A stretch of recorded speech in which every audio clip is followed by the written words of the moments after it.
வணக்கம். இது கார் ஓட்ட தெரியாதவங்க கார் வாங்கினதுக்கப்புறம் அப்போது நம்ம ஒரு ஆக்டிங் டிரைவராக போகிறோம். ஆக்டிங் டிரைவராக போகும்போது என்னென்ன செய்யணும்?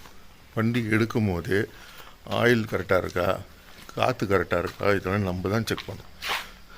அப்புறம் இன்னொரு விஷயம் வண்டி ஓட்டும் போது கண்ட்ரோலாக ஓட்டணும். வண்டி அசிங்கமாக இடித்து அப்புறமா ஓட்டக்கூடாது. ஏன்னா முதல்ல நம்ம கேட்குற அமௌண்ட் எவ்வளோ தெரியுங்களா?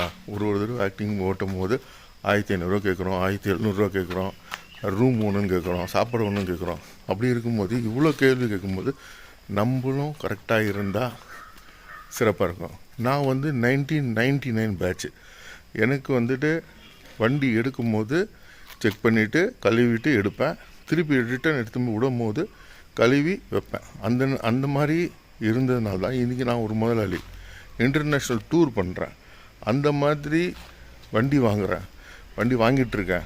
இந்த மாதிரிலாம் செய்கிறேன். நம்ம இப்போ எடுக்கிற ஆக்டிங் டிரைவர்ஸ் யாரும் இந்த மாதிரி செய்கிறதில்ல. தயவு செஞ்சு வண்டி எடுக்கும் போது ஆயில் செக் பண்ணுங்கள்.